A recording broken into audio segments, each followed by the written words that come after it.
naftooda iyo maalkoodana bannaanka soo dhigay oo soo bixiyey oo waxa weeye cadowga fooda daray ayaan u hambalyaynaynaa oon bogaadinaynaa oo waxa weeye aan u tahniyadaynaynaa meel kastoo ay joogaan khaasatan reerkii ugu dambeeyey ee walaalkii iga horreeyana uu sheegayey qabiilka reerka la yidhaha warsangeli oo ka tirsan beesha harti abgaal waxa weeye maxaa la yidhahdaa oo maalin dhoweyto runtii muujiyey ragannimada iyo ilaahay subxaana wa tacaala diintiisa difaaceeda inay naf iyo nafiis ku bixiyaan bannaanka la yimiday waxaan leenahay ilaahay subxaana wa tacaala ajirkiina ha weyneeyo ilaahayna habaad iyo sugnaan ha idin siiyo ilaahayna kuwii maalinta qiyaamo ugu shafeeco dhiiggiinna ilaahay idinkaga dhigo kuwii nabigu sheegay sal lla slam oo diinta lagu kor yeelana allah idinka dhigo subxaana wa tacaala waxa weeye dhaawicina allah ha bogsiiyo wixii naga shahiidana shahaadadooda allah aqbalo haddii bay wax shahiideen dhinaca kalena waxaan leeyahay nimanka murtadiinta iyo gaalada la socoto haddaad islahaydeen shareecadan iyo kitaabkan al-shabaabaa iska leh oo laga dumiha oo al-shabaab haddii lala dagaalamo oo al-shabaab meesha laga bixiyo diintaani waa dumaysaa kitaabkaani waa dumaysaan waa baaba'aysaa waxaannu leenahay muutuu bikaydikum caradiinna ku dhintay maanta waxa weeye waxaa difaacanaya diinta ilaahay subxaana wa tacaala qabaa'ilkii soomaalida difaacanaya dadkii muslimiinta ayaa difaacanaya iyagiyaa u taagan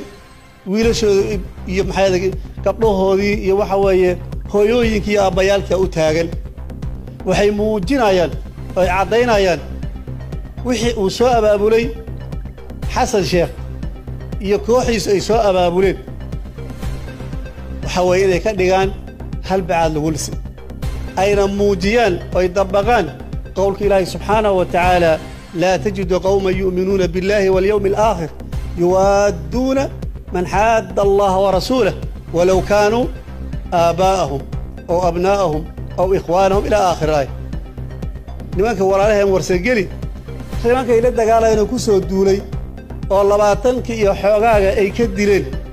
waxa weeye maxaa lahaa intaasna ay ka dhaawaceen sodomeeyada kontomeeyada ay ka dhaawaceen waa ayo waa wiilashoodii waay ma ahan dad meel kale ka yimid maaha ugaandhaska burundiga xitaa maaha kuwana la soo hormariyey markay isbarbar dhigeen shareecada ilaahay subxaana wa tacaala kitaabka ilaahay sunnadii nabiga sal alla alay wasalam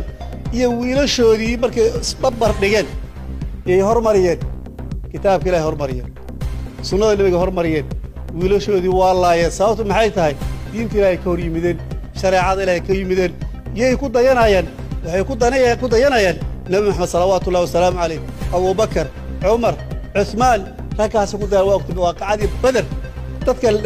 ilaahay ku soo dejiyey haadaani khasmaani ikhtasamuu fii rabbihim waa ayo quraysh waa laba quraysha marka halkan cutbe iyo odayga kale iyo ka istaageen halkana cali iyo xamse iyo halkan ka istaageen maxay isu ahaayeen qaraaba ahaayeen quraysh ahaayeen laakiin maxaa lagu kala tegey diinaa lagu kala tegey maantana warsangeli meesha istaageen kuwa kalena qabaa'il kalena horta meeshaas ay karjeelina marka gaaloy iyo murtadiin haddaad islahdeen diintan shabaabaa iska leh ogaada shabaab diintan waxa weeye wiilasheeda ka mid yahay waxa weeye dad kale uu ka mid yahay laakiin dadkan al-shabaab waa ka badan yihiin al-shabaab waa ka badan yihiin waxa weeye maxal ummadda muslimiinta dhanaa wada leh khaasatan ummaddan soomaaliyeed adagtaana gaalada kor saartaana iska leh iyadaana difaacanaysa haddana difaacatay inta dambena difaacan doonta insha allahu tacaala marka waxaan ku leenahay caradiina ku dhintay intay goortahay sidii culimmadu kugu baaqeen ilaahay u tooba keena subxaana wa tacaala culamaa usuu wallaahi waa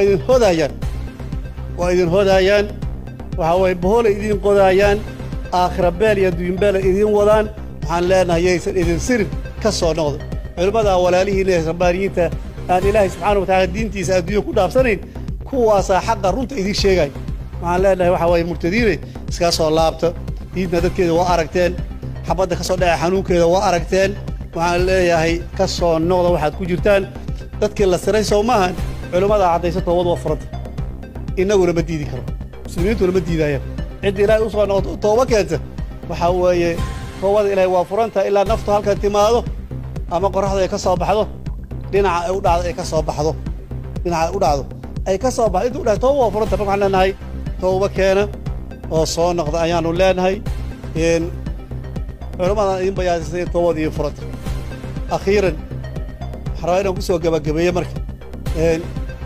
shirkii insha allahu tacaala 4 maalmood noo soo socday intaan aad noo soo adkaysanayseen waxaan leenahay jazaakum allahu khayran waa noo xeraya sagid biidnillah